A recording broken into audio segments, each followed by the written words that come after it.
Boa tarde, 17ª aula. O que do açaí? De Cuba? Você conhece? Nunca vi. Mas ele é do Pará. Açaí salgado. Você é do Pará? Hã?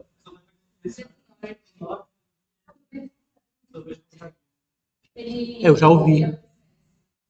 É. Tipo, vai trazer uns gostos. Mas com peixe também? É falta a gente experimentar, só isso. Porque deve ser uma coisa impressionante.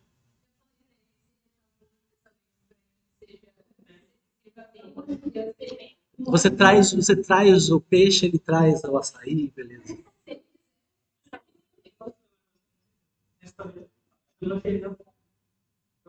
Como assim? Não, não,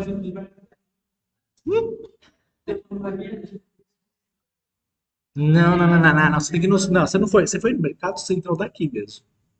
Ah, então você está incorrendo no problema que é esse aqui que eu vou dar na aula, chamado problema de indução. Vamos lá.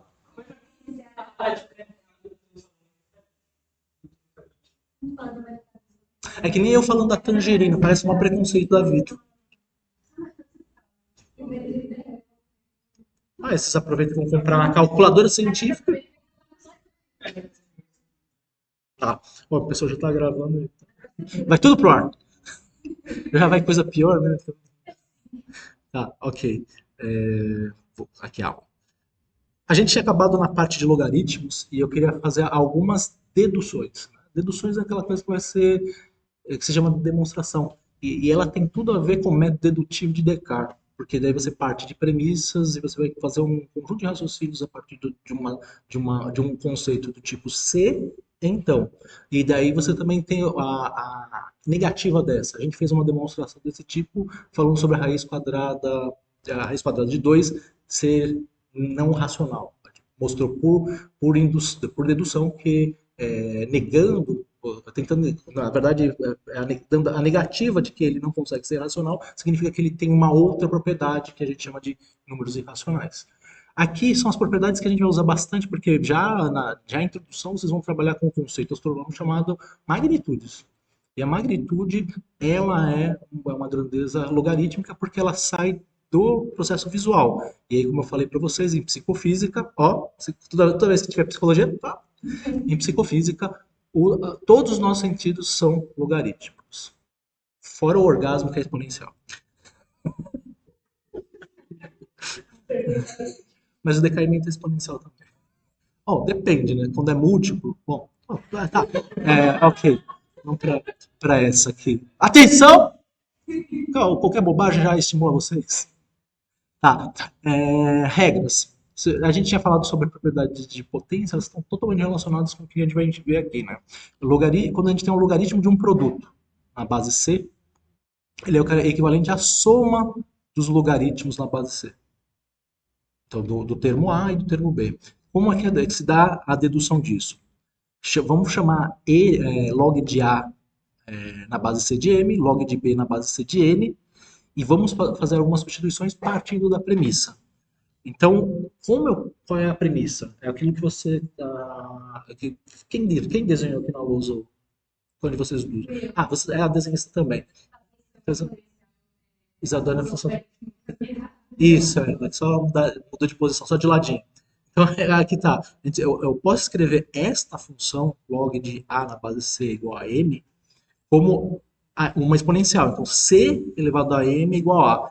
Esse passo aqui que levou 200 anos desde Napier até a constatação de que era uma função inversa da exponencial. Impressionante, mas assim, aconteceu. E faço a mesma coisa com o log de B na base C igual a N, escrevo ele como B igual a C elevado a N. Porque a gente vai para um ramo que a gente vai ficar muito mais tranquilo, trabalhar com potências. Isso aqui, se eu multiplico esses dois lados, A vezes B, significa que eu vou multiplicar esse termo da direita também. Fica com C elevado a M e C elevado a N. E a gente sabe que quando a gente tem bases iguais, o que a gente faz com os expoentes?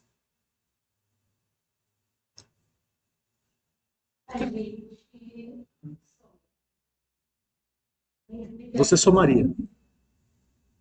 Alguém faria diferente?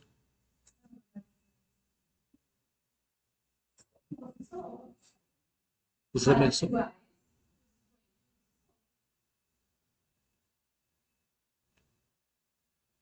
tá querendo se ocultar? Todo mundo respondeu.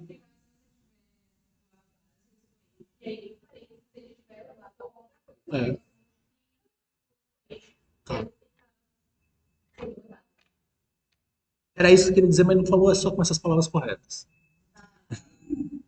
A vezes B é igual a C elevado a N mais N. Agora, a gente vai fazer o retorno. Né? O retorno é o seguinte: se eu extraio o logaritmo deste lado esquerdo, eu tenho que tirar o logaritmo do lado direito. E aí, quando eu faço isso, então, log de A vezes B, que é o logaritmo desse lado, tem que fazer a mesma coisa com o lado direito. Log de C, vou tirar com a base C, né? Log de CM mais N na base C. Nenhum segredo. No entanto, o que a gente tem aqui? O que acontece nesse passo em que eu mantive o lado esquerdo e passei o lado direito para cá?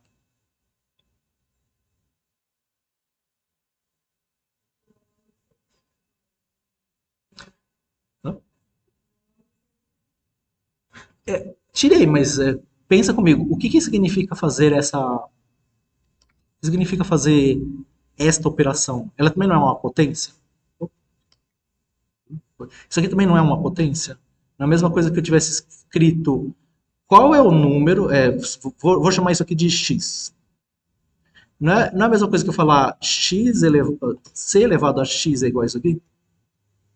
Então, seria a mesma coisa que eu tivesse escrito c elevado a x é igual a c m mais n. Quando eu tô falando, eu quero tirar o logaritmo de um número, eu estou querendo saber qual é a potência, não é?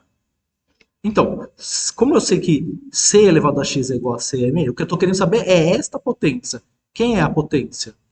M mais n. Então eu posso escrever que log de c a vezes b é igual a m mais n. Faz sentido? Beleza. Então, a gente avança aqui e chega à seguinte conclusão. Se eu substituo onde tem o termo m definido, que é log de a na base c, e n, que é log de b na base c, eu vou ter que o produto o logaritmo de ab é igual à soma dos logaritmos. Tudo bem aqui?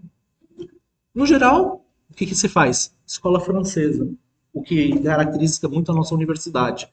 E aí também teve influência no ensino. Na escola francesa, você às vezes não está se preocupado com a dedução.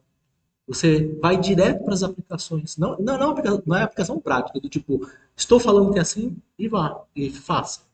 Então, geralmente você fala isso, então aquilo, resolva tudo a partir desse conhecimento. Esta parte de dedução é o que geralmente vocês vão ver dentro do livro falando assim. É óbvio que. Bluf, vai ter diversas vezes isso. Vocês vão ler e falar, evidentemente. Bluf. Então, eles não vão fazer todos esses passos. Eles vão falar, evidentemente, isto é isto.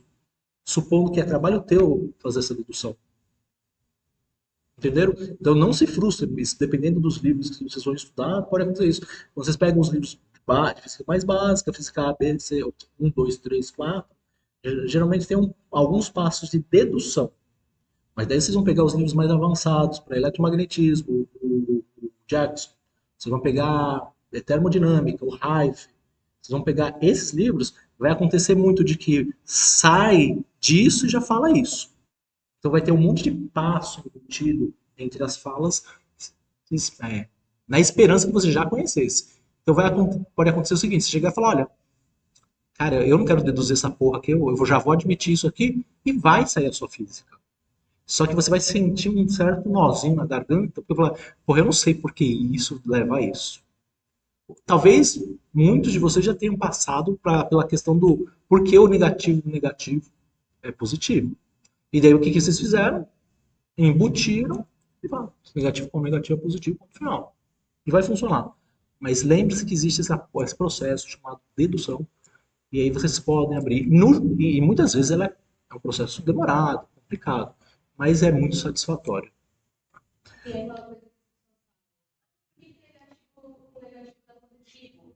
Se eu viro para trás e viro para frente de novo, eu estou vendo para frente. Então, por que positivo com positivo não dá negativo? Se eu não virar para trás e não virar para trás de novo, eu estou vendo para frente. Só que essa jogada é complicada porque você está fazendo um jogo que vai acontecer na indução, que é um jogo com palavras. E aí você tenta induzir de que as consequências que se tiram das palavras são as mesmas consequências que se tiram das coisas. E aí a gente pode correr alguns erros e eu vou apresentar lendo um trecho desse livro para vocês. Mas eu acho que assim, a gente está constantemente aprendendo, mesmo que você já tenha visto logaritmos, o que acontece, a minha experiência como professor, quando está todas as disciplinas iniciais, muitos alunos não sabem, ou muitos alunos viram o nome dessa coisa e nunca fizeram nada relacionado. Então, estou aproveitando nessa disciplina que tem uma série de coisas de matemática e que estou pondo isso. Mas é que existe uma conexão fundamental entre logaritmos e o que a gente chama de teorema fundamental do cálculo. E lá nos finais da ementa você vai ver lá cálculo integral, cálculo diferencial, e aí tipo a compreensão dos logaritmos vai auxiliar vocês, pelo menos em cálculo 1, a compreender o teorema fundamental do cálculo que vai ligar curvas tangentes, que eu falei para você, ó, Fermat trabalha com isso aí, com áreas. Ele falou, que isso tem uma coisa a ver com outra? Pois é, quando a gente vai por indução, do tipo, cara, vejo uma área, vejo outra, vejo outra, vejo outra, e não vejo nenhuma relação com tangente, você não chega. Mas nos processos dedutivos você chega. Que é o método de Descartes. Vamos para mais uma dedução aqui. Dedução. Se a gente fez a soma, ou desculpa, o produto, vamos fazer o quociente. Então, o quociente de AB na base C é igual à diferença entre os quocientes. Esse é o que mais acontece. Geralmente, em astronomia, a gente está comparando grandezas do tipo metalicidade de um objeto astronômico com metalicidade do Sol. Ou massa das estrelas com a massa do Sol. E a desproporção entre luminosidade com luminosidade do Sol, mais ainda, né? Tipo, a desproporção entre a luminosidade do Sol e a luminosidade de outras estrelas é assim, astronômica, propriamente dito. E aí a gente frequentemente usa a razão do logaritmo. Então sempre vai aparecer essa diferença. Inclusive vai justificar alguns sinais de umas fórmulas, vai aparecer lá, menos 2,5. Da onde saiu isso? Tá? Pega do logaritmo. Então, eu estou fazendo a afirmação que Descartes faria. É isso. Por quê? Porque é óbvio. Mas não. Então, na escola francesa é assim, não. Vamos fazer a dedução. Na dedução a gente faz a mesma coisa que a gente fez. Chama log de A na base C de M, log de B na base C de N e procedemos com a mesma forma. A igual a CM, B igual a CN, C elevado a N, né? E aí eu faço multiplicando as duas expressões? Não, ó, já caguei. Dividindo.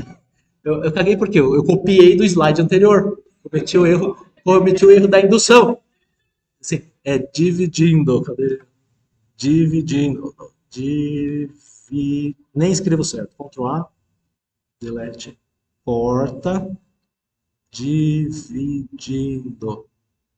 As duas expressões, então ficar AB, A dividido por B igual a C elevado a N dividido por CN. Aí nada, nenhuma novidade para vocês, né? Quociente de duas potências da mesma base, o que isso faz com os expoentes? Faz raiz quadrada. Não! Não, você não parece aceitar o discurso. Presta atenção no discurso do professor, porque muitas vezes os professores falam lá, porra, eu não queria dar aula, que saco. Então, tipo, vou falar qualquer merda e eles aceitam qualquer coisa. Não, aceita, questiona. Força o cara a trabalhar. Então vai ficar a diferença. A sobre B é igual a C elevado a N menos N. Com isso aqui... Ai, desculpe, pulei. Extraindo o logaritmo na base C dos dois lados, log de C AB igual ao log de C M menos N. Mesmo raciocínio, eu poderia chamar esse logaritmo aqui de x. E aí é aquela coisa, se eu tenho C elevado a x e igual a C M menos N, o que você faz quando está tirando o logaritmo disso lado? Você está tentando descobrir qual é o expoente. Bom, mas o expoente já está dado. O expoente de x é n menos n. Então, o logaritmo disso é isso. Então, Ctrl A, delete. Beleza. Pronto. Log de AB igual a m menos n. Certo? Então, como a gente tem m, log de A, menos como a gente tem N, log de C, ficamos com log de A, B igual a log de C na base A e log de B na base C. São as... Oh, oi?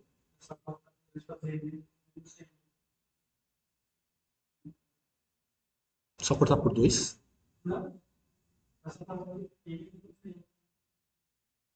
Só fazer menos exato. E é isso que a gente fez, log de A na base C menos log de B na base C. Esta outra aqui é massa de importante. Porque o que vai acontecer quando você tem um logaritmo de uma potência?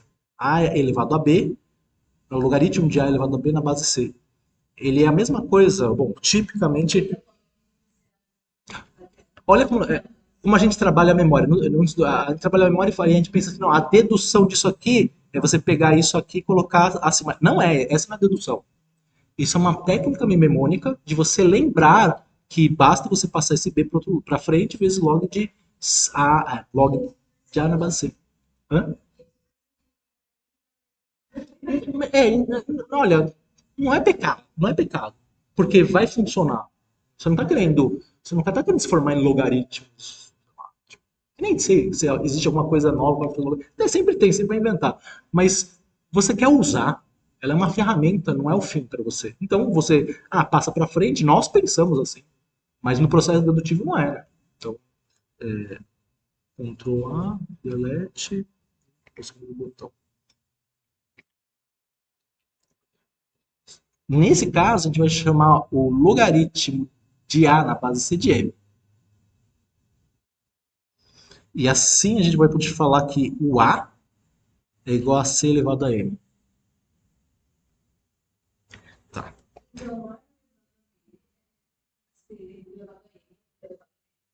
Vai ser, olha só, na verdade, C elevado a M elevado a B, isso mesmo.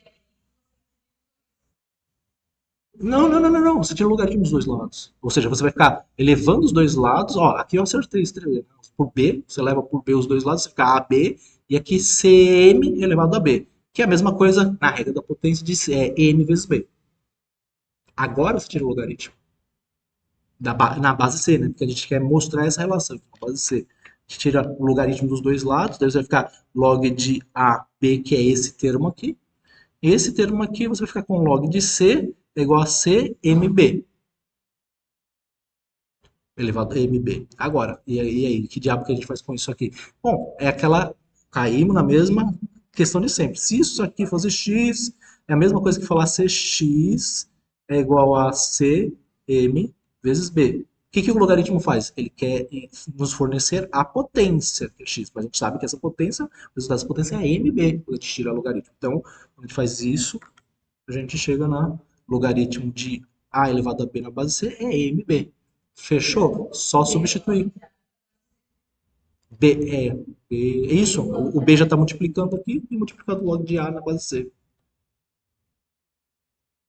Lá, as demonstrações, o pessoal fica lá todo orgulhoso da demonstração matemática, eles terminam lá a demonstração assim, C, Q, D. É como se queria demonstrar. E esta aqui, ela é bastante importante porque você vai sempre trabalhar com potências de potências. E aí, quando você vai tirar o logaritmo, é muito mais fácil você pegar e pensar como produto do termo da potência pelo logaritmo da grandeza. Exemplo, relação massa-luminosidade.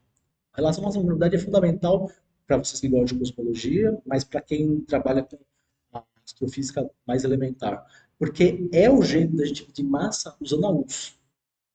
Só que luminosidade é uma grandeza exponencial, assim. Tipo, se você aumenta, tipo, você dobra a massa de uma estrela, você não dobra a luminosidade da estrela. Ela cresce exponencialmente. Então, e aí, quando você vai estudar a fonte da energia das estrelas, você você vai fazer alguns logaritmos desses para associar a energia produzida com a energia presente, né? A energia que ela fornece com a energia que está presente nas estrelas. E a energia vem da massa das estrelas. Então, vocês vão passar por uma operação desse tipo logo. O gráfico você fala da inflação. Mas isso vai acontecer lá no final, quando vocês estiverem fazendo a introdução à cosmologia. Eu estou falando uma coisa que já no próximo semestre, se eu pegar a introdução à astro, já vão cair em relação à massa-luminosidade. E aí vocês, evidentemente, daí vocês vão usar a mesma relação massa-luminosidade para trabalhar com estelar, massa-luminosidade para trabalhar com galáctica, massa-luminosidade para trabalhar com esgaláctica. É uma relação fundamental. E outra, bom, pelo menos nos cursos que eu dei basicamente todos os cursos, menos estelar. Mas basicamente todos os cursos eu vi ele em galáctica. Mas acontece em outras situações. É essa relação aqui de essa outra função. Tá. Esse chama mudança de base do logaritmo. E talvez no ensino médio é muito tratado assim do tipo como mais uma propriedade de logaritmo e dado uns exercícios para vocês mudarem base. Só que ele é super importante porque a base com a qual é mais fácil fazer cálculo não é a base decimal, não é a base decimal. Quando vocês trabalharem com cálculo, vocês vão estar trabalhando com logaritmos naturais. E aí, quem diabo é um logaritmo natural? Pô, uma inconveniência, entre aspas, como o radiano. Quando a gente fala radiano, o pessoal já dá uma mexida. Mexer radiano, não sei o que é 3π sobre 5 radiano, não sei se está nesse quadrante, não sei se está nesse quadrante, não sei se que quadrante está. Quando eu falo, 102 radianos, vocês sabem que quadrante está, eu preciso 102 graus. Aí se eu falo 102 radianos, você tem pica de ideia de onde está. Entende? Então é confuso. É confuso não, é porque tipo, não está no processo intuitivo que a gente construir esse tipo de coisa. Equivalentemente, o melhor base para se trabalhar com grandezas em cálculo é um logaritmo chamado natural, em que a base recebeu o nome de número de Napier. E ele é um número irracional. Então, a gente usa nos radianos o bendito do π, que é 3,14, para alguns é 3, para outros é 3,14, para outros é 3,1 e assim vai. Não, isso a gente tem que começar a corrigir a rota. Mas e o Napier é um número próximo de 1, não, 2. 2. E aí não é 2. Vocês viram na aula passada que a base 2 é super interessante para quem trabalha com binários, gigas, megas, blá blá blá. Para nós da ciência, a base 10 é importante, mas como a gente sempre está conversando com a matemática, muitas vezes a gente quer fazer contas com base 10, mas o cálculo é melhor ser feito com um logaritmo natural. E aí que entra a mudança de base. Então, se eu tenho um log de C na base A, é a mesma coisa que eu escrevi. Se eu quero escrever ele em outra base, basta fazer o quociente do logaritmo de A na base B, é a base que eu quero, nova base B, sobre logaritmo de C na base B. Ou seja, eu tenho que levar esta base, eu tenho que tirar o logaritmo desta base na nova base que eu quero obter e fazer o logaritmo deles. Demonstração. Beleza. Se a gente chama de log de C na base A de M, é a mesma coisa sempre. Por isso que eu copiei e errei. Vocês podem fazer isso aí não. Vocês vão pegar do aluno, vocês vão pegar uma prova e copiar, e estão copiando o nome deles também na prova. Então, tem um mínimo de critério para fazer, até colar tem que ter critério. Vai cegamente fazendo. Já pensou? Você já deve ter visto uma situação desse tipo, em que você vai colar e daí você percebe um problema e fala, pô, não, isso aí tá errado, você corrige, você tira uma nota melhor do que a pessoa que você colocou. Eu usei a cola para aprender. Por isso que, assim, do tipo, quando eu tô dando disciplinas que vai ter avaliação mais, assim, diretiva, a cola é permitida. De mim. Vocês vão colar do melhor cara para colar. Daí vocês vão também aprender no processo de colar. A gente faz isso.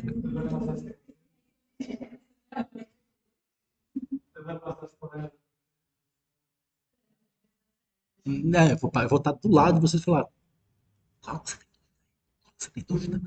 Daí você fala, professor, não estou sabendo fazer. Como você começou isso aí? Aí eu comecei assim, mas você acha que tem essa potência aí mesmo? É assim, de mim pode falar. A gente já fez isso. Então a gente pode escrever ele em forma de potência, A igual a C elevado a M. Se eu extrair o logaritmo dos dois lados, só que eu vou tirar o logaritmo na base B. Então fica logaritmo na base B de A é igual ao logaritmo de B com o termo logaritmo de CM na base B.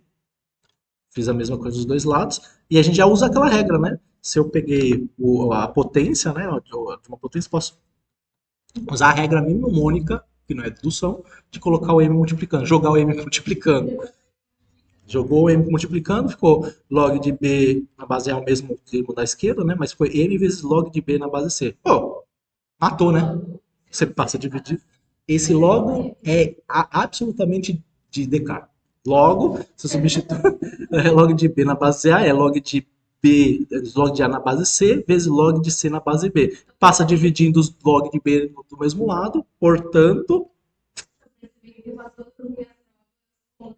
cartesianamente, cartesianamente. Vamos ver como é que você nas respostas qualitativas, tipo, como você vai articular as deduções. É o que eu estou tentando fazer. Eu bato um papo, faço um passo de dedução. Bato um papo, tento lembrar uma coisa, faço uma parte de dedução. Bom, não é só enrolando, né? Tipo, vamos fazer um papo disso, tentando associar com coisas físicas o fenômeno. Às vezes, a gente tem muitos alunos que aprendem os corolários lá e a gente tem. Isso é uma coisa importante de ensinar vocês. Solucionário de livro. Tem livros que eles têm as soluções de todos os exercícios de um livro didático ali. Sei lá, vocês vão estudar Tipler. No Tipler você vai ter o solucionário do livro Tipler. Ele tem os exercícios no final de cada sessão. E daí você fala, eu quero o solucionário do Tipler. E daí vocês vão encontrar como fazer. Qualidades e defeitos, né? Disso. Você se esforçar para fazer é importante. Você ter alguma referência externa a você de como se faz aquilo quando não sabe, também é importante. Então é bom você saber que tem esse recurso para que você saiba os exercícios. O que acontece muito no nosso curso, e eu peço que vocês fiquem alerta a isso, é vocês ficarem tão deprê com vocês mesmos, de confiança, que daí vocês vão confiar só no solucionário e vão decorar solucionário de livro para fazer a prova. Porque o professor vai falar, lista de exercício, vai ser 5 exercícios de uma lista de 30. Você vai fazer 30 exercícios de uma lista para cair 5 na tua prova. E aí você vai fazer, porra, eu não sei fazer os 5, você vai pegar o solucionário e vai começar a decorar. Daí quando você for na prova, você vai começar lá do que? Ai, nossa, caiu aquele lá. Aí você lembrou que dá decorado, você vai começar a fazer a decoração. De repente você, saiu tudo embora do espirro. Você vai perder o negócio. Então toma cuidado porque você vai ver muitas pessoas que vão se dar bem e não se compare, especialmente com esse tipo de pessoa, que eles vão se dar bem por causa de uso de memória. Memória é mais uma das ferramentas para expressar a aprendizagem, mas não significa aprendizagem em si. Tudo bem? Não, mas de qualquer forma vale desenvolver, né? Você tem que saber pi com pelo menos 10 casas decimais. Saber. Não, não tem, não, é brincadeira. Vamos. Como é que é? Então, deve ser. Olha, o risco para a geração de vocês é apelar para a memória externa de vocês. Mas quando eu entrei no curso, já que a gente está falando do logaritmo, o pessoal aqui fazia laboratório com papel milimetrado e papel logaritmo, de logaritmo, para quê? Pra fazer gráfico. E o pessoal fazia na mão gráfico. Do tipo, para você aprender a ideia de escala, talvez seja um exercício interessante. Mas você faz uma vez, não todos os relatórios. E daí o que deram quando eu entrei aqui? O que sobrou? O que sobrou? Laboratório. Eu tive que fazer uma penca de laboratório lá para corrigir relatório do pessoal. E eu falei, não vou ficar fazendo logaritmo. Não, mas a gente faz, sempre fez, sempre é assim. Eu falei, ok, mas eu não vou fazer. Eu vou ensinar eles um programa para fazer os gráficos. E o objetivo meu é ver o resultado e interpretar. Não ficar fazendo escala. E tem muita gente que é quase artístico. Você vai ter que ir lá contar a escala, quantos valores tem, quantos cabe para ser um gráfico. E aí a gente é muito fácil pegar pessoas que não têm habilidade artística nenhuma, né? Tipo eu, e daí ficar batendo a cabeça com um gráfico que bonitinho lá para casar. E não é, dá para vocês perderem muito tempo com isso. Então, se faz um gráfico manual para você entender como um gráfico é construído, e depois faz os gráficos tudo no software, tipo Origin ou Scidays, essas coisas. Se eu tenho algum exercício para vocês com isso, tenho.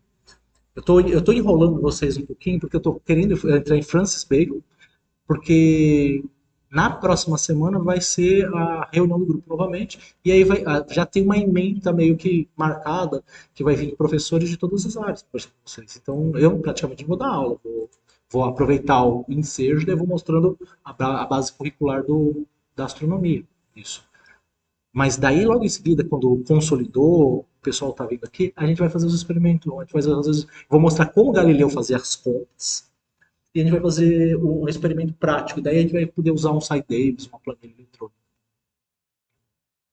Aí vai ser legal, vai ser legal. E vai ser em grupo, né? Se vocês já quiserem fechar um grupo entre vocês, já casou, hein? Log, relações. Ah, então, aqui só estão as relações genéricas, né?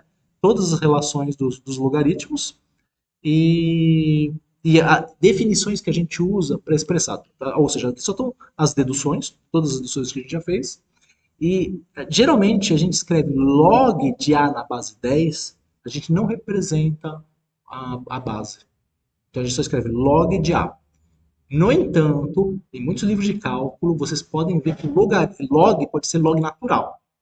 Então, tomem cuidado, porque se vocês estiverem estudando por livros de cálculo, tipo Guidorizi, Simons, ele vai usar log, mas ele vai falar que aquilo é um log natural.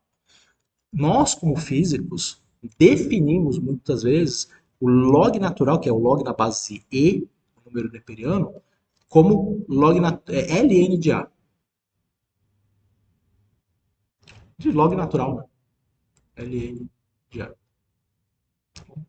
Então, e na calculadora. Só que, olha, tá tão porcaria aqui, deixa eu tentar fechar ele aqui. Tá tão porcaria aqui que eu não tenho que ter iluminação e eu não consigo. Tipo, se eu ponho a iluminação, você não vê aqui, e se eu ponho a iluminação, não vê aqui. Não, não, você entendeu o dilema?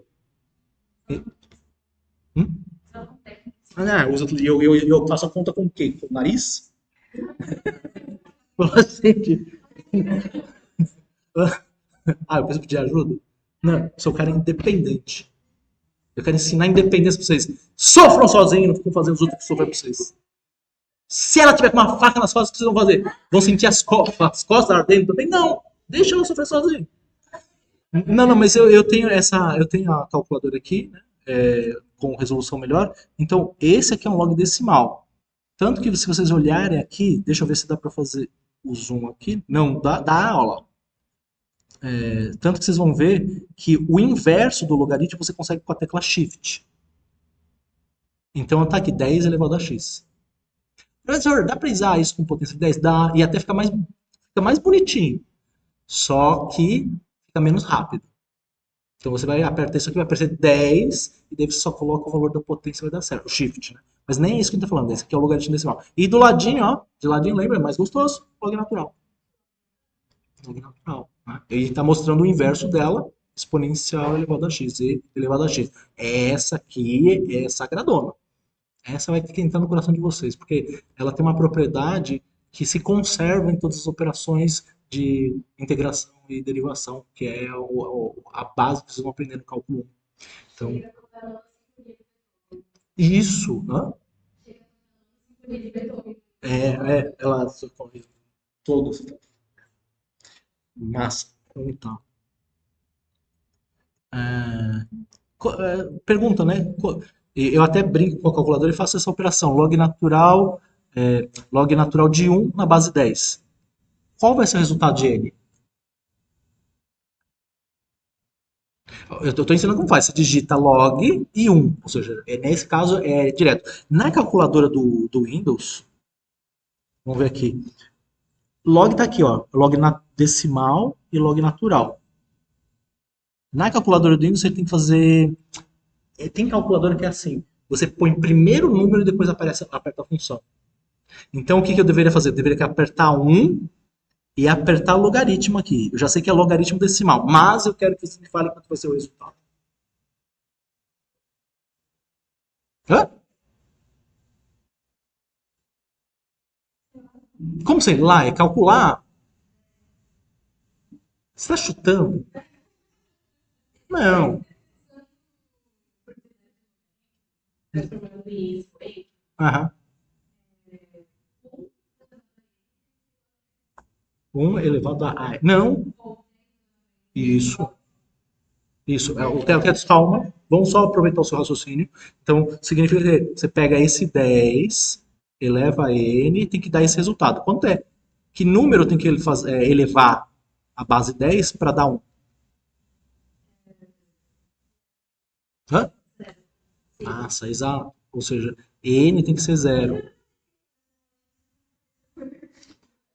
Olha, então, esse é um dos raros casos em que na matemática a gente também herda historicamente certas notações. Como demorou 200 anos para o pessoal perceber que um logaritmo é simplesmente determinar o valor de um expoente,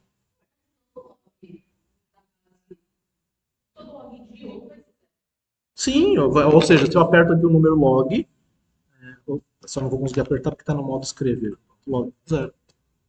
E daí, se eu tivesse pego. Ó, o que, que eu faço? Primeiro eu ponho o número na calculadora dos doentes, depois eu ponho o logaritmo natural. Logaritmo natural. Dá zero, todos. Então, qualquer base elevado a zero vai dar um.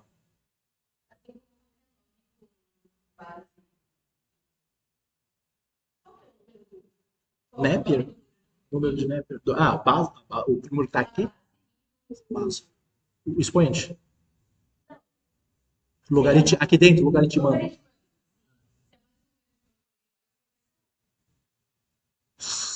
Se a base aqui. Não. Não, entendi o que você está falando. Você está falando que o expoente vai ser o N, vai ser o. Ah, sim, sim. Tá bom. Tá. Corolário. Tá bom. Ok. Ctrl A.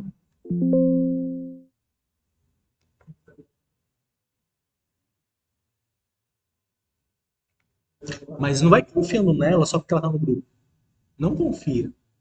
Desafia, usa ela como degrau para você. Isso, lembra que ela é muito vulnerável a faca. Ela tem atração natural à faca.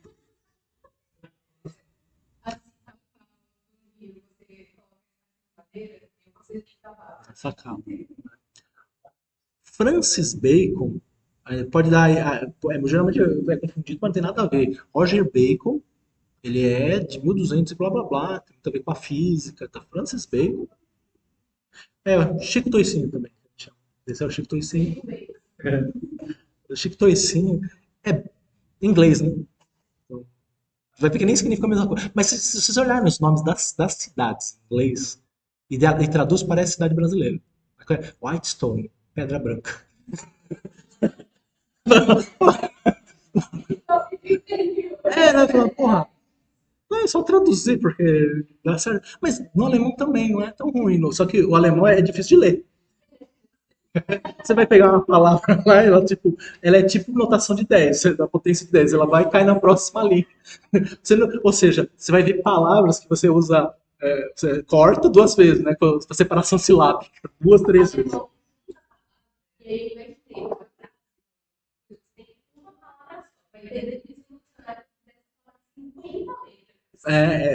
Você sabe, por exemplo, como é que fala ambulância? Krankenwagen. E a palavra Kranken significa doente. Wagen de Volkswagen. Volks, que é V, tem som de F. Volks é folk, people, pessoas, população, povo. O carro do povo. Volkswagen significa carro do povo. Então não tá tão assim, né? Não tá tão assim. Mas folk, e a palavra Kank é muito interessante, porque no Rio de Janeiro, com a vinda da família real, bom, teve um desenvolvimento cultural, político, blá, blá, blá, mas também teve um crescimento da população de puta, de prostituição. A prostituição aumentou bastante. E aí, assim, na moda, era puta francesa. Puta francesa. Só que brasileiro não fazia distinção entre francês e alemão, tudo a mesma coisa. A mesma coisa. E aí, do tipo, pô, imagina assim, Alto da Lapa, prostituição, lá o malandro puxa a faca e põe nas costas da... Vai matar, né? Daí quando a pessoa vê, as putas olhavam lá, eram geralmente putas alemãs, e olhavam lá, tinha uma pessoa com a facada nas costas e falava, I'm kind, I'm kind, I'm kind. E daí virou a palavra encrenca pra gente. Ou seja, na verdade, ela falou, tem um cara doente, tem um cara caído lá, ferido. I'm kind virou o encrenca. Vira encrenca pra gente. Doido, né? Né? Encrenca vem do alemão.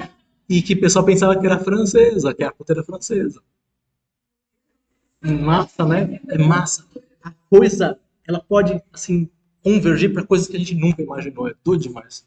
Ah, que é uma coisa assim, não do sobrenome do Bacon aí, nada a ver, mas ele inspirou algumas chapas brancas de pensamento moderno. Bom, Descartes também, eu não tinha falado, mas Descartes vai ser muita inspiração para Schopenhauer, vai ser inspiração para Nietzsche, mas e Kant. E aqui você vai ter Hobbes, Locke e Hume. Uma das inspirações de Descartes vai ser importante quando a gente vai falar sobre trabalho. Trabalho no sentido de físico, né? Trabalho físico, mas que tem a ver com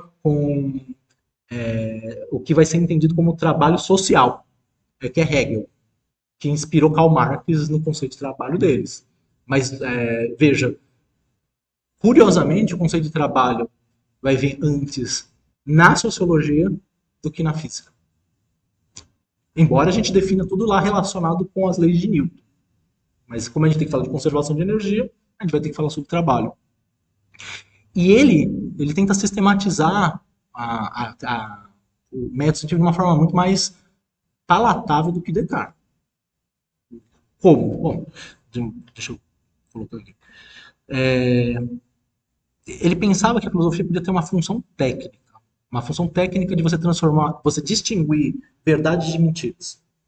E daí, ou seja, desde o momento que surge ciência, surge fake news. Se notícia falsa, falar, não, aprovado cientificamente, não. Como é que a gente vai separar conhecimento de não conhecimento? E aí, o raciocínio é um dos jeitos em que passa o raciocínio que ele propõe, né? Especialmente em ciência natural, mas ele é base das ciências humanas. A gente vai ver por quê. Ele considera o conhecimento fundamentado na experiência, que ele é posterior a Galileu. E como eu não terminei de Galileu, não pegamos essa intuição que ele pegou. Então ele conhecia o trabalho de Galileu, mas tipo, por que o trabalho de Galileu deu tão certo? Por que você tem sucessos, né? Kepler, Galileu, essas figuras? E ele meio que sistematiza o que aconteceu naquela fase pós-Idade Média. O raciocínio indutivo, a generalização deriva observações de casos de realidade concreta. Ou seja, quando eu estou falando de raciocínio indutivo, eu estou falando que não é o método de Descartes. Ele é oposto ao movimento de Descartes. Descartes ele tenta fazer afirmações sólidas em princípio, que sim, que conduz outra coisa importante para a gente que é o positivismo e que vai levar a distorções que são importantes, como as distorções do indutivismo. Então, as constatações particulares levam à elaboração de generalidades. E não você sai do geral e vai para o particular. Daí, para Bacon, o verdadeiro filósofo natural, lembra que é o mesmo nome que Galileu usa, ele descreve lá no Saggiatore, no Sagiador, e usa filósofo natural. Ele usa a natureza está escrita e o filósofo tem que ler isso na linguagem da natureza. Tem que fazer, então, o papel dele é acumular informações, aquela parte observacional, mas ele coloca uma ressalva. Não é só acumular conhecimento, mas também tem que descobrir método para compreender aquele conhecimento. E é por isso que a gente não fala de um método, a gente fala de métodos. Porque você vai ver que para as ciências exatas a gente vai ter a tendência dedutiva, de leis gerais chegar às específicas, embora o nosso processo experimental seja do indutivo para o dedutivo, o que vai fazer uma coisa importante que acontece em física, uma distinção que é tão importante vocês aprender desde agora. Bom, eu senti muito na USP, mas e aqui a gente tem muito mais linhagens experimentais. Mas existe uma coisa que você vai falar que é física experimental e a física experimental e a física teórica. E existe uma hierarquização natural desse público. É misterioso porque é um fenômeno mundial. Então, se você é físico experimental, você é ralé. Se você é físico teórico, você está no auge. Que é uma herança grega. Que é uma herança assim, aquelas pessoas que só trabalham com a mente eram as pessoas que não eram escravas. Mas é absolutamente anticientífico, porque o processo de validar qualquer coisa que esteja nesse âmbito teórico é o vínculo observacional. Mas as pessoas. O que eu quero mostrar é que muito naturalmente as pessoas se hierarquizam voluntariamente, não é compulsoriamente. Então é muito fácil pintar uma história compulsória de que eu chego, pego aqui, domino vocês. Não, não. O mais comum historicamente é as pessoas cederem o poder voluntariamente para alguém que domina o poder. E essa questão que acontece dentro da física, física teórica, não, pode ser pior. Aqui você tem a física teórica aqui em cima, você tem a física experimental aqui embaixo, e você tem a licenciatura abaixo de tudo. E isto é outro pecado fundamental que acontece no nosso curso. Essa discriminação que acontece entre cursos, em que você deprecia ou seja, depreciado passa a ser depreciador. Pô, eu sou experimental, mas pelo menos eu não sou da licenciatura. Né? E daí o que acontece? O cara que é licenciado fala, bom, eu vou sair como professor, mas eu vou foder os alunos também. Mas pelo menos eu não sou aluno, eu sou professor. E daí fica uma corrente do mal, assim, do tipo, por irracionalidade. Porque, na verdade, daí você vai ver qual é o ganha-pão do cara que é experimental. Tentando resolver uma equação, não, eu quero professor daqui. Ou daqui, não, todos os lugares que ele vai trabalhar, ele é basicamente professor. Se ele tivesse aprendido a parte conversar com a parte experimental, ele conseguiria enxergar a parte teórica dele com mais facilidade. Se ele tivesse conversado com o professor, estaria formando colaboradores que ajudariam a enxergar melhor as questões teóricas que ele trabalha. Todas essas coisas, elas que são vistas verticalizadas, quando você horizontaliza, fica muito mais fácil a relação das pessoas, porque elas não se denotam particularmente como inferiores ou superiores, mas isso é de natureza humana. É, né? É? Como é que se chama esse fenômeno na psicologia? Eu não sei como que chama. Eu só sei que é humano. E vem desde muito tempo. O problema é o que nossas crenças fazem quando a gente acredita nesse tipo de coisa. Nós. Oh, eu tenho. Como é que é aquele experimento? Tem um experimento, e é que é até antiético, mas que a professora fez separando crianças de olhos castanhos de olhos claros. Todo mundo tinha o mesmo rendimento, tudo funcionava. Quando ela falou que um é pior do que o outro, ela confirmou o que ela queria ver. Daí, tipo, foi massacrada, acho que tiraram da escola, jogaram bosta na casa dela, coisas assim, né? Mas daí depois ela começou a reproduzir esses experimentos de uma forma muito legal, que faz as pessoas emergirem nessa coisa da classificação e da autoclassificação. Se você ouve e você acredita naquilo que está sendo dito sobre você, provavelmente você vai confirmar o que quer falar, você vai tender a confirmar. Porque a gente prefere uma posição de estabilidade e tranquilidade sobre algo conhecido do que encarar o desconhecido. Então, eu prefiro saber que tortura. Na época da ditadura, o pessoal foi. Bom, teve duas alas, esquerda, direita, as pessoas vão pegar a esquerdista e vão pôr na fogueira, vão, sei lá, tipo, Inquisição, né? E daí pegava os caras e torturavam. Daí você vai ver os relatos dessas torturas. Tem alguns livros bastante importantes sobre isso. Um chama Veias Abertas da América Latina. Você vai ver alguns relatos.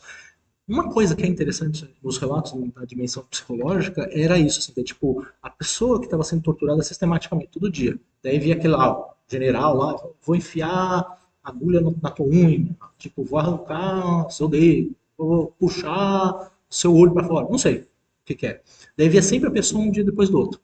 Quando vinha uma pessoa diferente, a pessoa se desesperava, mais do que o normal. Por quê? Porque às vezes as pessoas preferem um mal conhecido do que o desconhecido. E isso faz com que a gente se acomode em certas situações. E aí, nessa dimensão, fiquem sempre alertas. De que, ok, a dica do tio. Vou colocar um parênteses. Dica do tio. Pior do que um final terrível é um terror sem fim. Tá? Entendeu o raciocínio? Então, cara, às vezes não existe jeito bom das coisas acabarem. Mas a coisa mais importante é que acabe. Seu plano. de ampla reorganização. Ele vai criar ele vai escrever um livro, como se fosse um tutorial de como fazer ciência, e daí ele está reorganizando o processo de construção de conhecimento, e ele chamou lá de Instauratio Magna, a grande instauração. E aí ele volta para uma filosofia antropocêntrica, e o conhecimento a partir do homem que vai ditar, é como se retomando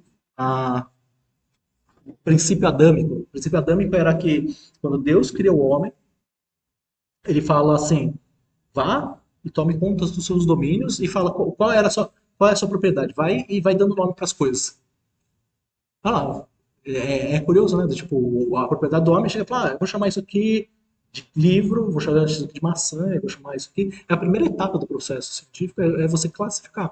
Falar, pô, mas maçã não tem muito a ver com isso aqui, nem em formato, nem em cor, nem até talvez um pouquinho de cor, mas quais são as coisas que transformam as coisas comum em não comum? Quando você morde a maçã, o princípio adâmico, na verdade não é uma maçã na Bíblia, o fruto proibido, você ganha o quê? Bom, você ganha conhecimento. Mas na verdade a ideia de que você vai ter um conhecimento igual a de Deus. E essa é a busca depois que a gente perde o paraíso. É procurar um conhecimento que se aproxima cada vez mais ou melhor do que seriam os ditames de Deus. Bom, tipo, que viagem, né? Tá. E aí então a gente tem um embate basicamente entre as ideias de Descartes e de Francis Bacon pela direção, provavelmente. Street Fighter. Só que eu só mudei os personagens. E a base desses personagens é o seguinte: para Descartes, a matematização e a abstração, né, com o princípio de Platão, e a dedução por meio de Aristóteles. Então, a grande base dele é essa, e de Francis Bacon é racional sem necessidade de contas, que vem de Aristóteles, e o processo de indução. Então, em princípio, a gente pode ficar com a seguinte ideia: então a base, o grande mestre de Descartes é Platão, e o grande mestre de Bacon é Aristóteles. Não, é invertido. Oh, é invertido. Porque o Aristóteles ele vai focar no raciocínio e não na parte das experiências ou do contato com o real. E Platão, ele vai ter um princípio fundamental que rege as ideias de Francis Bacon, que é o idealismo. Ele vai falar sobre. Bom, tá aqui. Vai falar sobre 4 amarras das nossas visões. Enquanto Bacon ele vai ter pregar um processo indutivo para a construção da ciência, o Descartes ele vai estar atacando os problemas pelo modo dedutivo e vai criar uma falsa para a gente, quando a gente olha, como se eles fossem um contra o outro. E não que a gente possa ver a ciência de uma forma mais ampla, e isso vai acontecer quando eu falar de Popper para vocês, em que esses processos podem ser dedutivos e indutivos. E na verdade a gente tenta fazer com que a convergência seja coerente, congruente. Quando você vem de baixo para cima e quando você vem de cima para baixo, as coisas têm que se amarrar como se fosse uma sonda engatando na ISS. Você tem que chegar e calcular de tal forma que as duas coisas se casem. É isso que vai acontecer no processo. Revisando um pouco do método dedutivo do Descartes, ele vai explicar os conteúdos a partir das premissas tomadas como verdadeiras. E ele vai usar da técnica aristotélica o silogismo. E daí vai, logicamente, fazendo relações de silogia com as premissas para tirar conclusões. Vamos pegar alguns exemplos do método dedutivo. Primeiro, ele usa aquela regra de verificar a evidência. Ele vai só admitir uma coisa como verdadeira se não conhece nenhuma evidência do contrário de tal. Então, sai de cima. Vai pegar a coisa mais verdadeira possível depois de todo um processo de questionamento. Aí, então, para evitar precipitação e prevenção de preconceitos, só vai ter como verdadeiro aquilo que for claro e distinto para todos. O que é uma grande limitação. O que significa isso para todos? Então, a evidência é tudo aquilo que salta aos olhos. Vai falar, pô, ele está falando de todos os sentidos aqui. E aí, todas as pessoas vão concordar? Depende. Matematicamente, se eu falo que existe em comum nesses dois conjuntos, eu falo materialidade. Isso aqui é livro, é fruto. Mas o número, 1. Você vai pegar no mais fundamental, onde ninguém discorde. Porque se eu chegar e falar assim, olha, essa cor, de repente vocês, a capacidade de desenho que vocês têm, vocês vão ver cores diferentes. E eu, assim, com menos capacidade de visão, falo, não, tem cores parecidas. A gente vai discordar.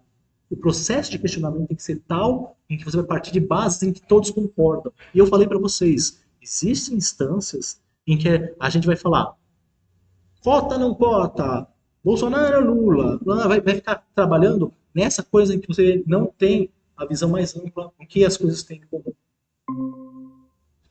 Ah, esqueci de aqui abrir, vamos ver se de repente tem pergunta. Ah, eu não consigo mais abrir. Tá, tá. Ah, é o aluno. Já acabou a aula? Não, tá 6:03, tá bom. A segunda regra é da análise.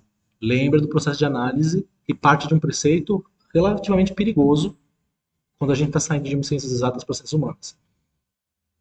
Ele pressupõe o princípio de reducionismo, que a gente pode separar o todo em partes. E quando você faz essa fragmentação e vê as partes, a soma das partes não necessariamente é igual ao todo, especialmente em ciências humanas, é muito mais do que a soma das partes. Em ciências biológicas, eu falei o exemplo do cérebro. Assim, é muito mais do que a soma dos neurônios do cérebro. Especialmente vivo, né? Porque você pegar um cérebro morto, olha, mesma massa que um cérebro que você tem na tua cabeça, mesmas células, mas não está funcional. Então, ele é menos do que o cérebro como um todo. Daí, na terceira parte, a gente tem a síntese. Uma parte que você entendeu cada um dos fragmentos do conhecimento e você, como se fosse engrenagens de uma máquina, você colocá-las de novo e aquilo que a gente, quando a criança, nunca consegue fazer, remontar o relógio que a gente desmontou. Você sempre só. Pô, quando sobra só o ponteiro dos minutos, beleza, né? Porque fala, não, é a última coisa que você vai colocar e você vai achar. O problema é não sobra aquele parafuso, aquela engrenagem, fala, pô, alguém que construiu coisa a mais aqui, não precisava. Eu consigo fazer um relógio muito mais econômico. Daí, na quarta etapa, que é enumerar, é uma coisa que eu tenho como consequência até hoje, eu mesmo, né? O meu tipo de raciocínio, eu tento delimitar as coisas e falar um, dois, três. Dentro do um, dois, três, eu posso falar ABC. E é assim que eu monto a prova, né? Daí eu falo, professor, o senhor dá a prova, mas tem quatro questões. Eu falo, mas tem quatro questões, mas tem 5 itens, são 20. Ah, professor, bom, pessoal, paciência comigo, né? Tipo, eu pego e separo nos itens mais simples. Você prefere assim, que eu escreva toda a questão sem separar itens, você vai pensar que são só 4 questões. Mas quando eu falo A, desenhe os eixos, B, esboce a curva, C, faça uma conta, não é tão pesado, é só organizando o raciocínio. E essa quarta etapa é de enumerar, é como você vai ver como as partes conversam entre si, né? Para chegar a uma certa conclusão. Então, esse é o que você tinha falado, o método racionalista, né? E os sentidos também nos enganam, como a gente vai falar no princípio de Francis Bacon. Mas nos confunde a partir das premissas. Como é que a gente pode escolher as premissas? E não que ela é um processo contínuo. Porque a partir de premissas falsas, a gente pode chegar a conclusões verdadeiras. E é por isso que eu tinha falado lá, dado aquele vídeo do Hitler, né? Você pode chegar e falar, o cara faz isso, o cara faz aquilo, ama as artes, é vegetariano, todas as qualidades que o pessoal hoje fala, meu Deus, esse cara aí é formidável. E daí você tipo, muda o jogo completamente quando você muda a premissa. Então, os erros que podem acontecer nessa instância são erros de premissa. A dedução, né, que é esse processo, limita-se a veicular ao longo das belas cadeias de razão a evidência intuitiva da natureza simples. Dedução não é nada mais do que a intuição continuada. Argumentos matemáticos são dedutivos, como eu falei para vocês. Então, todo o livro lá do Euclides é baseado em processos de dedução. E a frase básica de representação de dedução de Aristóteles é essa aqui, né? Todo homem é mortal. Premissa maior. Pedro é homem. Premissa menor. Conclusão, logo, Pedro é mortal. Aquela coisa, se então, se então. Só que no processo de Descartes se acrescenta uma sistematização. A afirmação do antecedente ou a negação do consequente. Vamos com calma. Fica assim. Se P, então Q, ora P, então Q. Exemplo. Se José tirar nota inferior a 5, então será aprovado. José tirou inferior a 5. Então, o José será reprovado. Agora, qual é a negação do consequente? Se P, então Q, ora, não Q, então não P. Exemplo. Se a água ferver a P, se a água ferver, formação P, né? Então a temperatura é 100 graus Q. Agora vamos negar. A temperatura não alcançou 100 graus. Portanto, não, a prova não ferver, a água não ferverá. Problemas? Ah, vou chegar nos problemas aqui, mas esse está muito relacionado por aquele método de demonstração por negação. Então você construiu todo o arcabouço de silogismo, de raciocínio para fundamentar o método científico dedutivo. Então você pode partir disso. E ela está muito baseada matematicamente na ideia de eita, como é que é? Não, bissexualidade também não. Aquelas funções bijetoras que eu tinha falado. Do tipo, que você tira a consequência de um para outro. Você está na busca disso. Se, então aquilo. Se não aqui, então não ali. O que não dá para fazer nas ciências humanas. Ele tem a definição de uma grandeza que a gente tem que retomar, como vai falar Descartes, chamada, bom, não é chamada não, mas ela é quantidade de movimento. Para ele é força. E para ele, força está relacionada à velocidade que o corpo tem e o volume dele. Isso porque ele cai de uma premissa interessante, né? Ele tem consequências, quando ele faz isso, ele tem consequências verdadeiras. Tanto que isso é usado. Não, Galileu não conhecia o trabalho de Descartes, mas é usado por Newton para criar o princípio da inércia, a consequência da inércia. Veja, se dois corpos têm massas e velocidades iguais antes de uma colisão, então ambos serão refletidos pela colisão.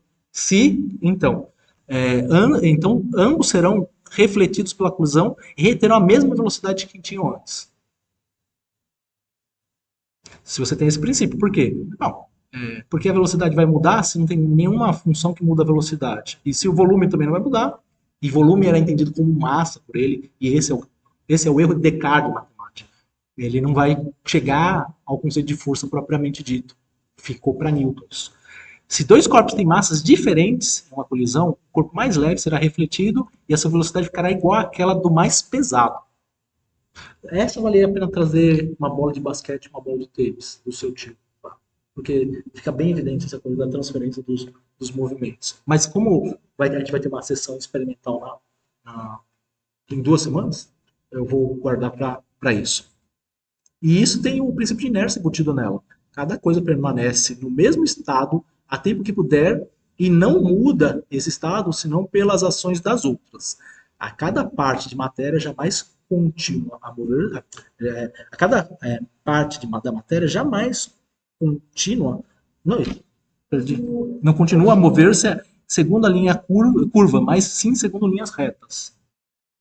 E esse é o princípio de inércia de Descartes. E quando ele fala não em curvas, isso vai negar o que Galileu vai chegar ao conceito de inércia curva.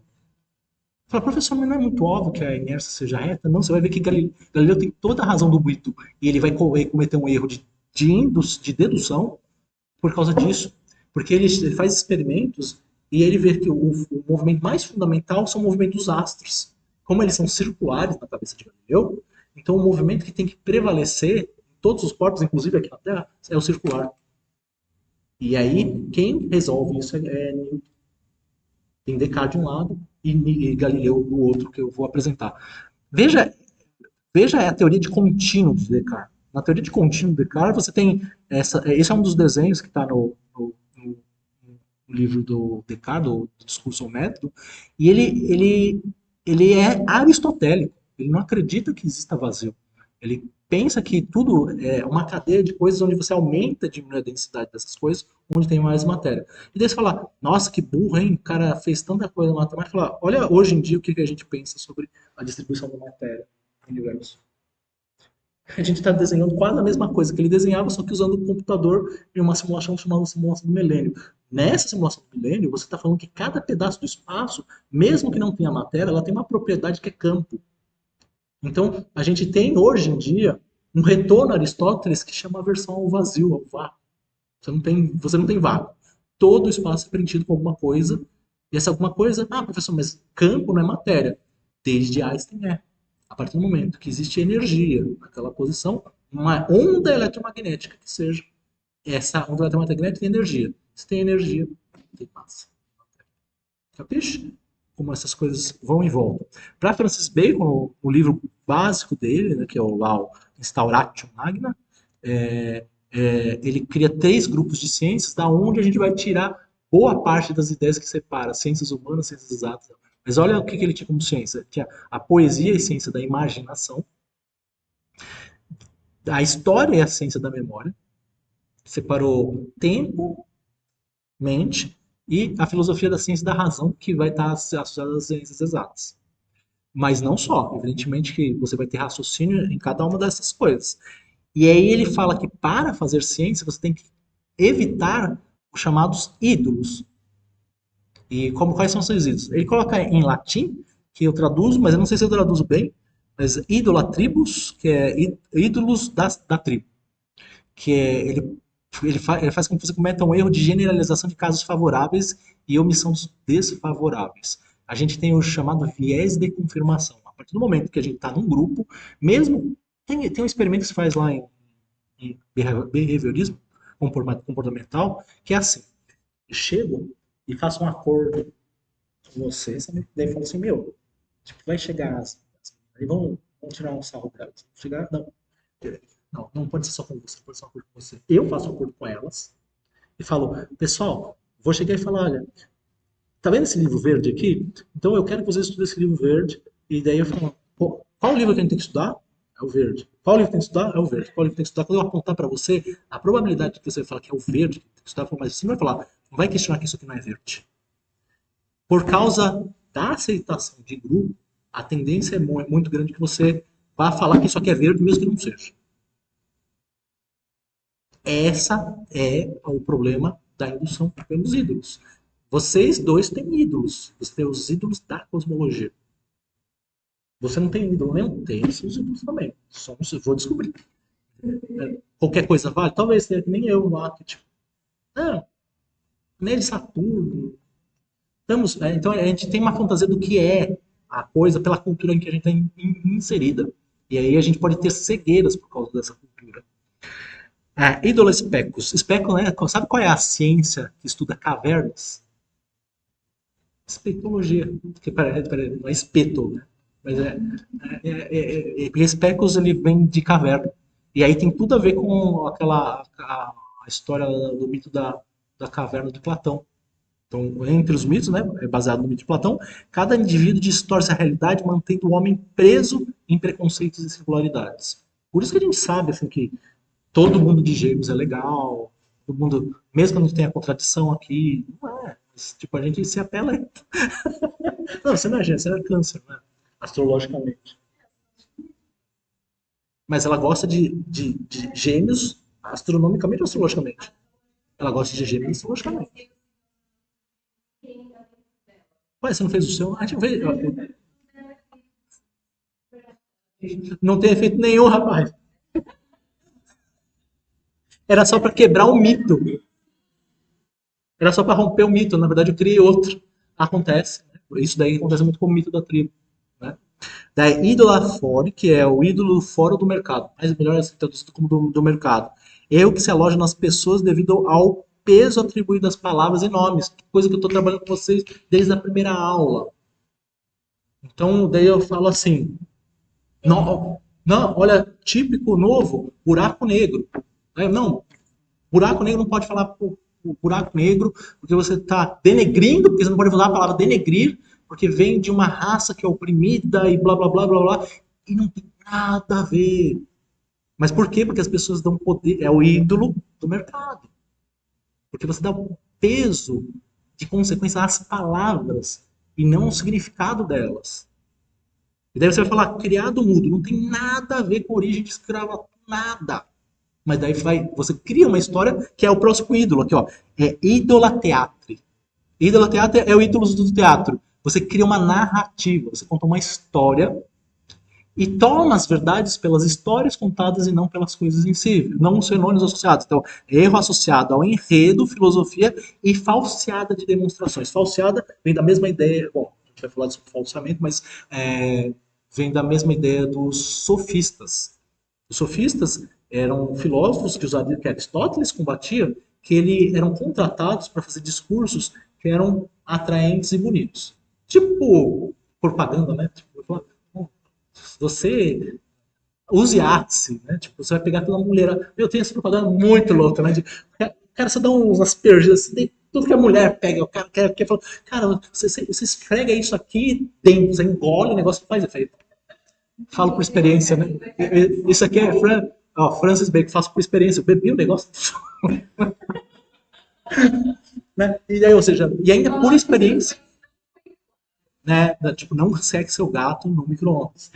Não é suficiente. Esse, tá, você vê como o que distorce a nossa visão, e ele é bem platônico, essas coisas, estão associados com esses ídolos com os quais a gente pode estar preso. Isso daí devia já estar desde do começo, não devia aparecer agora, não. Eu esqueci de tirar a animação. Tá. É, exemplos de método indutivo, como que a gente está de hora? Ah, tem 6 minutos. É que a gente acaba e já começa em outra coisa. Ah, porque eu quero ler isso aqui. Não é grande, mas é um livro que eu recomendo bacana demais. Chama A Lógica do Cisne Negro. De premissas que encerram informações acerca de casos ou acontecimentos observados, passa-se para a conclusão que contém informações sobre casos e acontecimentos não observados. Ou seja, você vai juntar um evento, depois outro evento, depois outro evento, depois outro evento, e você tira uma conclusão a partir de todos. E vai lá, professor, de burrice. Não, não é burrice. É outro jeito de montar a ciência. E que ela vai permitir você enxergar coisas, como em ciências humanas, que você vai tentar usar ciências exatas, não vai conseguir enxergar nada. Não, e tentar, não é? Em princípio, por exemplo, a ciência de sociologia. Você vai estudar os clássicos de sociologia, que vem depois de Comte, você vem Max Weber, Durkheim, todos esses carinhas, eles tentam ser físicos na ciência humana. Não, mas é o melhor que eles se conheciam em ciência. Ele falou, não, tem que fazer todas as coisas que são aquelas evidências observáveis. Como eu falei para vocês, coisas fundamentais que são humanas, elas não são quantificáveis. Então ela pode ter um efeito super radical, você pode juntar todas as variáveis, mas cai um tijolo do lado, o susto das pessoas altera o que vai ser. Se você não considerar esse efeito, que não é mensurável, quanto um susto tem efeito nas pessoas, você não consegue descrever certos fenômenos propriamente. Então, olha como fica a questão no processo indutivo. Se Antônio é mortal, João é mortal, Paulo é mortal, daí Carlos é mortal, consequência, ora, Antônio, João, Carlos são homens. Juntou no conjunto. Logo, todos os homens são mortais. Parece a mesma afirmação, mas não é.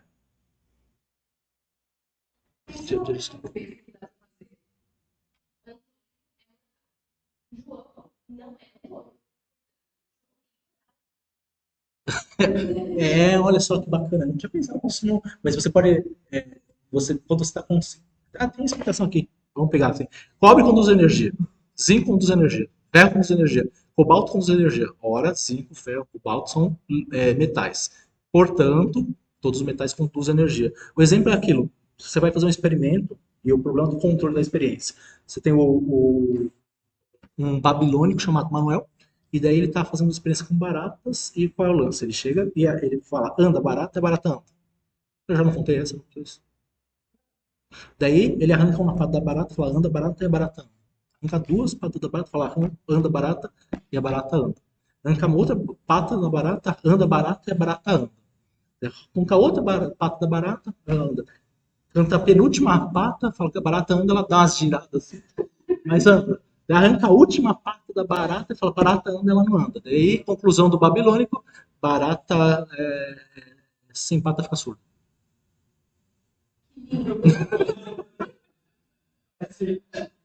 Não faz. Mas essa ciência que você acabou de falar, Isadora, é uma ciência que as pessoas fazem, chamada ciência de círculo menor. As pessoas provam as coisas dentro daquele círculo de conhecimento e tiram conclusões a partir daquele ciclo de conhecimento sem ter consequências máximas nesse âmbito científico maior.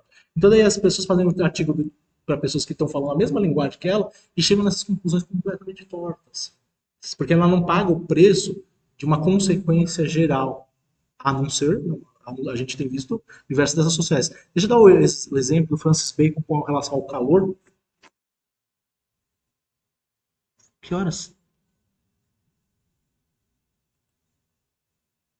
Ah, tá. Como você, por método indutivo, você consegue avaliar qual é a origem do calor?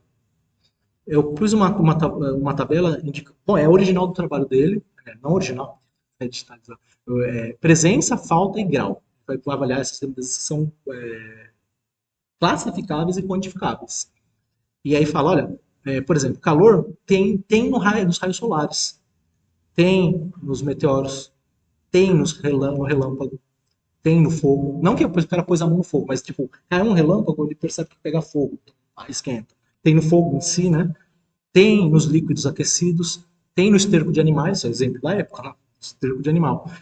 No interior dos corpos tem calor, nas coisas brilhantes, exercício assim, quando você se exercita, ginástica, aquece. Daí ele tem que procurar um exemplo contrário, mas próximo desses raciocínios. Por exemplo, se ele pensou em raios solares, ele fala, olha, onde não tem calor? Por exemplo, na Lua. Os raios solares, na percepção de calor, quando você vai para o Sol, você sente aquecer. Quando você está na Lua, fica tomando banho de Lua, né? Não esquenta. Para ele não tem calor nas estrelas, porque o conceito dele de estrela não é o conceito que a gente tem modernamente. Então, tipo, você vai tomar um banho de estrelas, as estrelas não esquentam. Então não tem calor. No esterco velho, ele ficou frio, então não tem propriedade de calor. Nos corpos que estão mortos, não tem calor. Tá? Ele vai analisando onde tem falta. E aí ele vai vendo o grau. Por exemplo, nos líquidos, quanto mais eles borbulham, mais quente ele está. Nesse caso aqui, o tamanho, a proporção que ele fala de tamanho do animal vai implicar no calor do cocô. Por exemplo, o cocô lá da mosca não tem calor.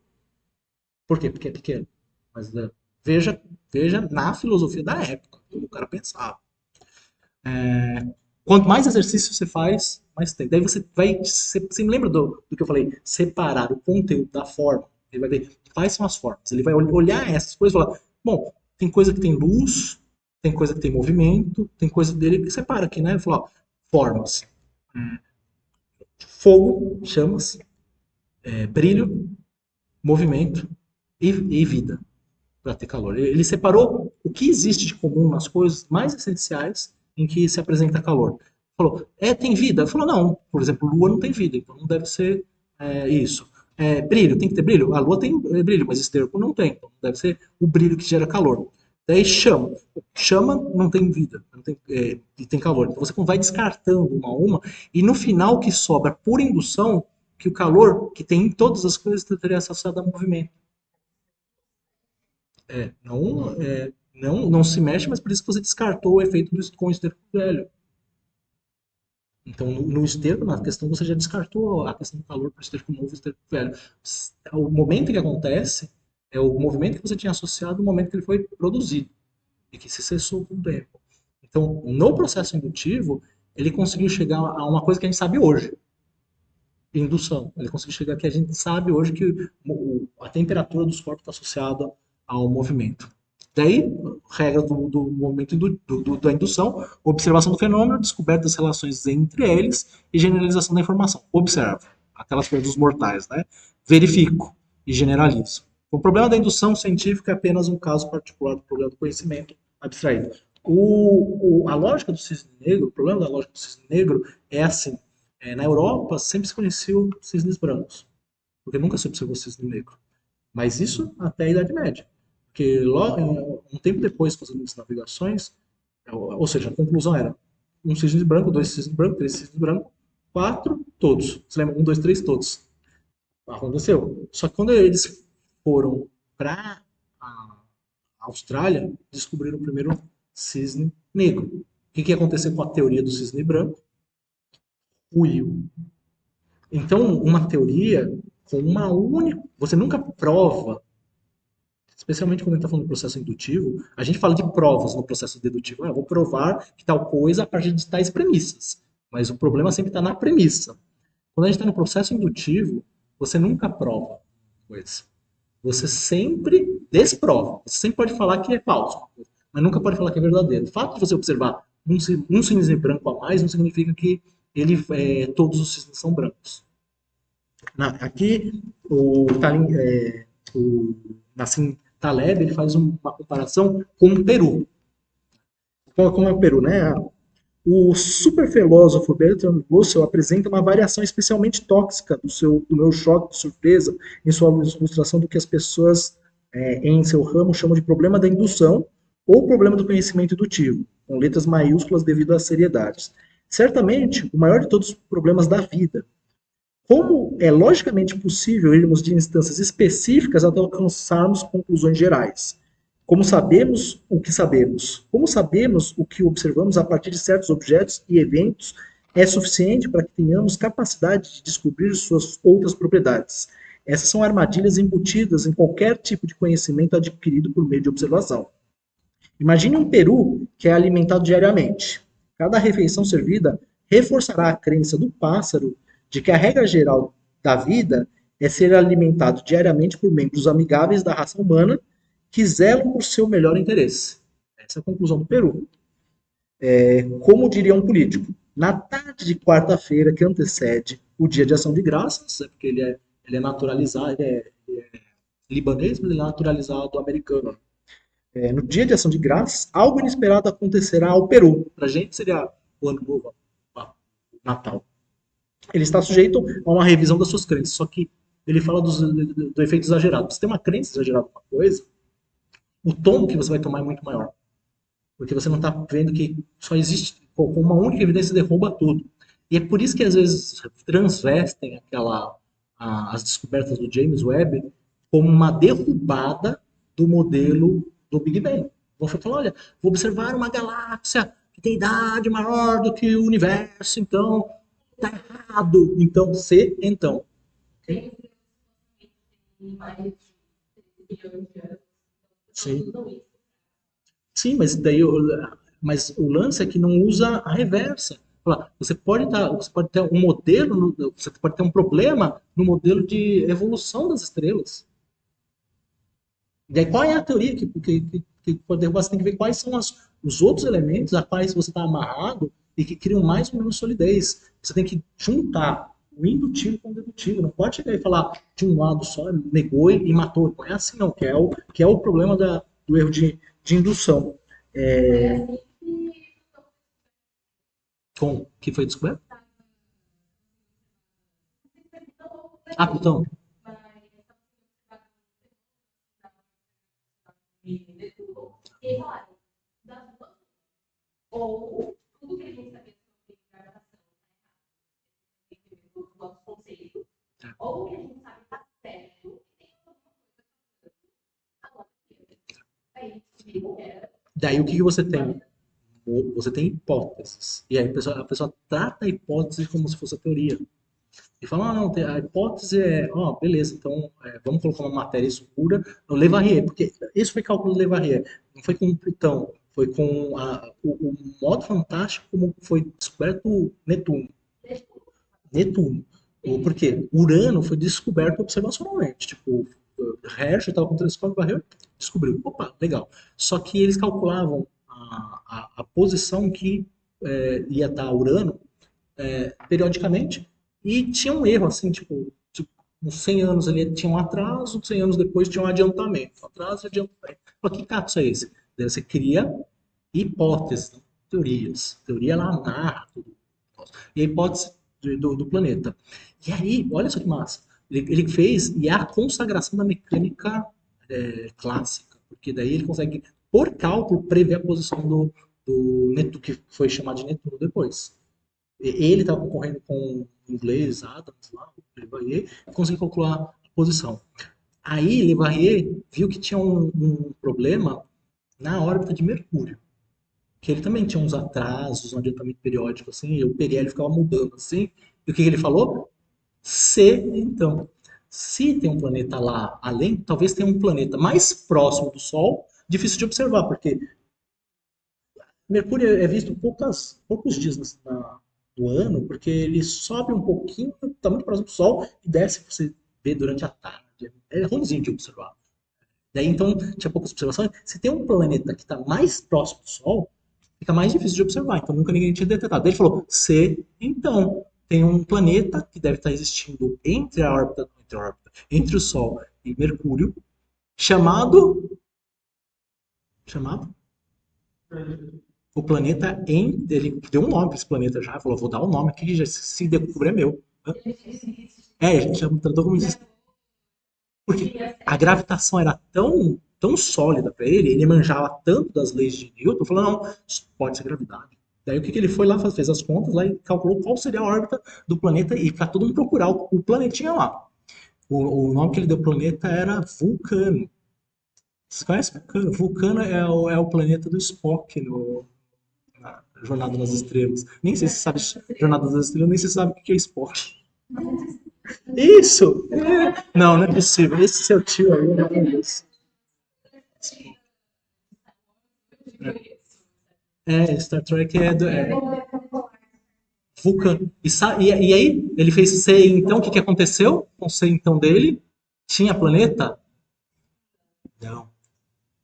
Surge a relatividade geral de Einstein e ele consegue explicar o que está acontecendo com a órbita de Mercúrio sem nenhum planeta. A gravidade que Leverrier acreditava, porque ele falava sem, então, e dava o resultado que ele esperava para o cálculo de Netuno, não servia para Mercúrio, porque o efeito gravitacional da grande massa do Sol era perceptível na órbita de Mercúrio. Um atraso na órbita, porque daí você, às vezes ele tem próximo, se afasta e se aproxima, e daí você tem um efeito gravitacional como daquele buraco negro lá do Interestelar. E aí o tempo passa diferente, então toda hora ele é meio que arremessado um pouquinho mais para o lado, um pouquinho para o lado, e aí você vai tendo o chamado precessão dos perihélios. Então o que você precisou mudar a teoria. Tá, então eu já li um pedaço aqui, eu vou fazer uma cópia aqui em PDF, deixo no Classroom para vocês, o resto, então na próxima aula você já sabe, a gente já está com um grupo maior, e aí provavelmente a gente vai conseguir, a gente vai fazer coisas associadas a conhecer o curso, conhecer a dinâmica da universidade, mas daí mais 2 semanas a gente retoma os conteúdos com um pouquinho de matemática, um pouquinho de história, um pouquinho de filosofia, e oxalá, muito mais astronomia. Tá? Muito obrigado pela atenção. Até a próxima. Né? C, então, toma cuidado. Você toma uma facada nas costas e nem vem.